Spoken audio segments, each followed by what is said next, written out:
you can study for just 2 hours daily and still get all A's in your exams? Well, I don't even study that much, but for the past 6 semesters, I've consistently gotten all A's while making YouTube videos like this. And it's not because I pray alone, but because I also study smart using 2 scientifically proven techniques, which we'll talk about today. And the beautiful thing is that they work for every kind of student because God created our brains the same way. And at the end of this video, I'll tell you the common mistakes students make when using these techniques so you can avoid them. Let's start with the basics. There are 5 study basics that A students know, which they use to study smart. And if you aren't using them, then you're missing out big time. Number 1, studying in a distraction-free environment. No friends, no Instagram, no X, no Threads, no TikTok. Just you with your books, water, and probably a snack. Of course, with your phone far away. I am confiscating this phone, and you'll get it back tomorrow morning.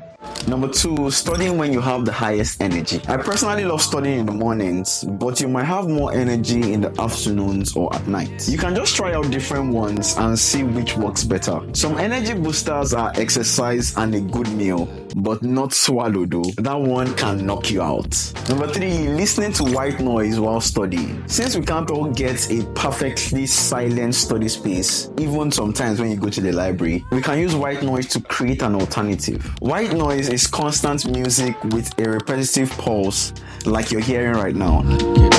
When studying, I use Longway on the Tide app for this, and the app is free.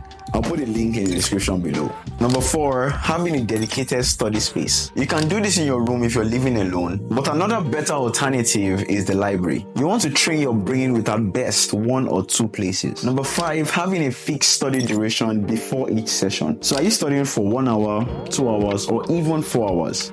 It is something that you have to decide before you start. You are telling your brain how long it should stay focused, but be realistic though. Don't say 24 hours. And of course, don't forget to pray before you start, so that after doing your own part, God can take over and crown your efforts with success. Technique number 1, active recall. Reading and rereading notes and textbooks in preparation for an exam has been scientifically proven to be a waste of time, and it doesn't improve our grades. This 55-page paper compared 10 different study techniques and concluded that passive study techniques such as rereading and highlighting don't boost students' performance. In particular, rereading notes was found to be the most ineffective way to study for an exam or to retain information. Can you still remember the things you studied for the first exam you took last year? And this whole thing makes sense. So while reading, you are taking information into your brain, but that's not what happens in the exam hall. Over there, you are recovering information from your brain. To best prepare for an exam, you need to practice how to recover information from your brain. And that's where active recall comes in. It is also called active retrieval or practice testing. Now, although the name might sound strange, it is pretty straightforward. If this video has been valuable to you so far, I'd like to invite you to hit the like button below. It tells the YouTube algorithm to push this video to more students that it will help.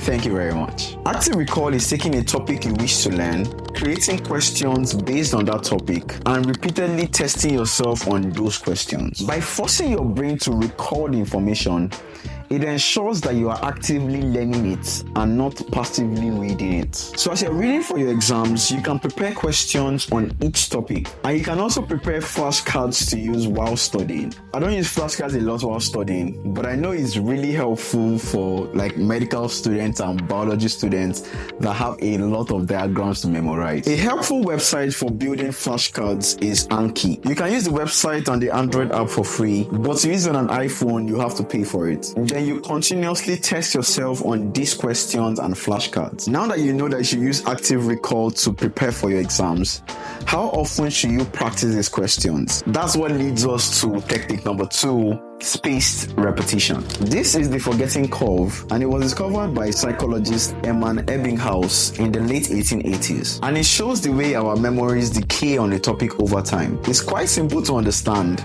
but shocking when you do. On the y-axis, we have retention in percentage, and on the x-axis, we have the time that has gone since learning something new. So when you go to class and learn new information from like maths, my favorite subject, 1 hour after the class, you've forgotten more than half of what you just learned, and after 2 days, you've forgotten up to 75%, and it just keeps decreasing like that. So you see that you aren't the only forgetful person. We are all like that. But the good news is that there's a solution. Ebbinghaus himself said, with frequent repetitions, the capacity of consciousness, which is the more we can remember, may be increased. So the more we review what we just learned, the more we remember it. Research indicates that the minimum amount of review is 3. So always repeat to remember. Don't forget that. That's why Joshua chapter 1 verse 8 says, this book of the law shouldn't depart out of your mouth, and you should meditate on it day and night. God wants us to remember the word, so that's why he tells us to repeat studying and meditating on the word. In other words, we should space our repetition. Spaced repetition is a memory technique that involves reviewing and recalling information at optimal spacing intervals until the information is sufficiently learned.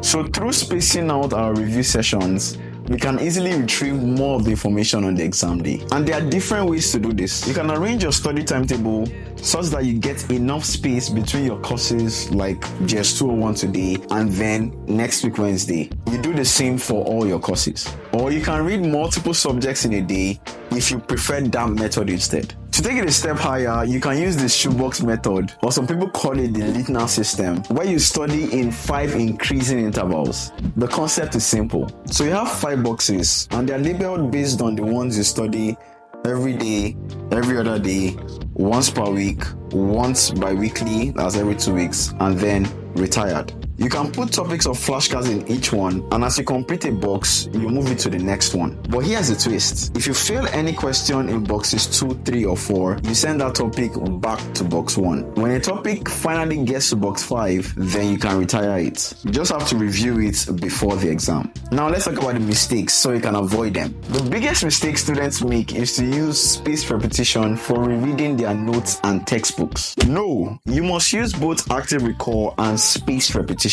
Active recall is what you do while studying, and spaced repetition is how you do it. Please remember to be patient with yourself as you implement this. Active recall is hard work because you're studying actively and not passively. The only favor I'll ask from you is that you please share this video with that one friend that you know that it will really help. Remember that all things are possible if you believe, and I believe in you. Goodbye.